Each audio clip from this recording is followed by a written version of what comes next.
hold your hand through it, but if you want the thing, you can look at it and see how to proceed. I'm really holding myself back from diving into the description of how you begin the boat. You build it upside down, though, for one thing, and here I go. And you start with the spine of the boat, and then you lay the planks. So we're upside down.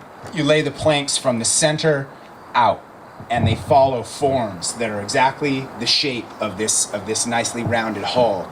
And you take planks of, you can see these vertical lines, I think, in different places along the hull. So they're nothing but sheets of plywood cut into a plank, and then with a sharp plane, you bevel it and bring those pieces together and secure them with epoxy and hold it together with clamps. And I ran screws through and then backed the screws out and filled in the holes. And so the whole structure ends up being this sprung shell. There's like built-in tension in the plywood. So once you get going, it's not that complicated. I think what's really neat is 3 weeks ago, I went on an involuntary overnight trip with this boat with a friend of mine from San Clemente. We went down to San Diego. There's a little surf break out of the opening to the San Diego harbor, and it's about 2 or 3 miles, so an easy sail out there. We surfed all day, and right at dark was the high tide.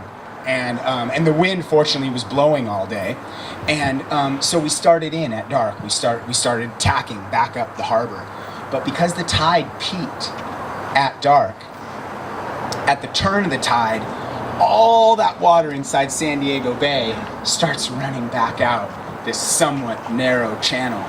And because this boat is it's like a leaf on the water, I think the one thing that keeps you going, keeps you upright, is the fact that, like a leaf on the water, the ocean can be going crazy, but it's so insubstantial in a way that you just kind of like ride it out. But against that current, we were crossing the channel, avoiding the fishing boats, and it was a little touch and go there.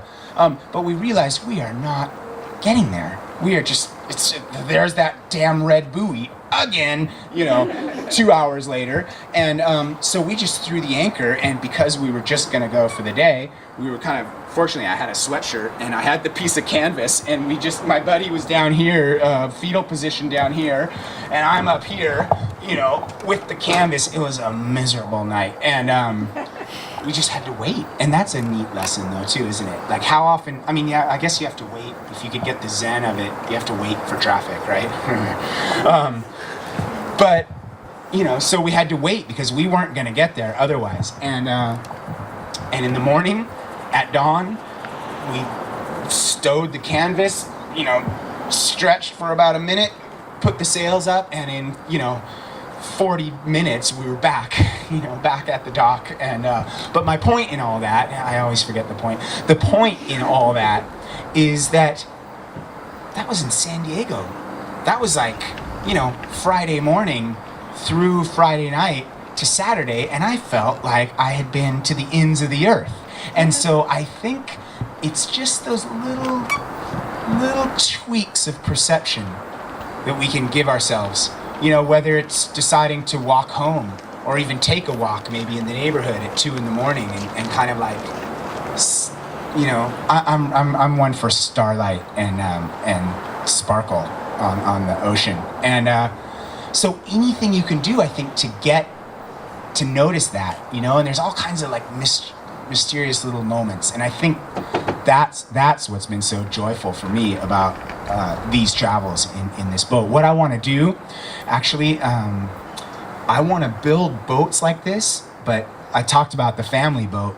I also want to build 24 feet, just because it'll be a little bit more seaworthy, and it'll just be easier. And our dog Rio can. He's a pain in the neck on the boat, but again, another story.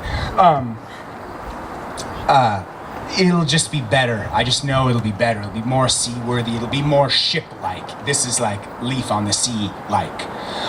But in the Leaf on the Sea-like idea, I want to build boats. I'm not yet sure how what the dimensions are going to be, but I suspect they'll be about 13 feet long, and they'll be a lot like this boat, except what they're going to be is wood framed, a keel, a proper spine of the boat, and then ribs that go across this way, athwartships, and then stringers that run this way. What's the hull material going to be made out of? Canvas, sewn with an awl, and then painted in a little bit of epoxy and a coat of paint. And just like people use stand-up surfboards, stand-up paddles to work out or whatever, to get out to the kelp beds and change their perspective, I want to build smaller boats that you and a friend can grab right at the stern and right at the bow, a set of oars, fishing poles, and a couple of refreshments. And because you're non-motorized, you can put in right at the beach, go out through the surf, go out to the beautiful kelp beds that have been established now off of San Clemente, and shoot, for that matter, Laguna, anywhere in this Southern California area. Wouldn't that be a wonderful way to spend an afternoon? And talk about getting into the magic right out the back door, sunlight and starlight and all the rest in a lightweight boat, because this is a bit of a hairdo to navigate. You can launch it through the surf, and my favorite line was, I finished the boat, and I bought a jet ski cart. I loathe jet skis. Pardon me if you're a jet ski aficionado, but noise, gas, plastic. But I mean, I'm Mr. Epoxy guy, so I don't have much to say about plastic, really, when it comes to it.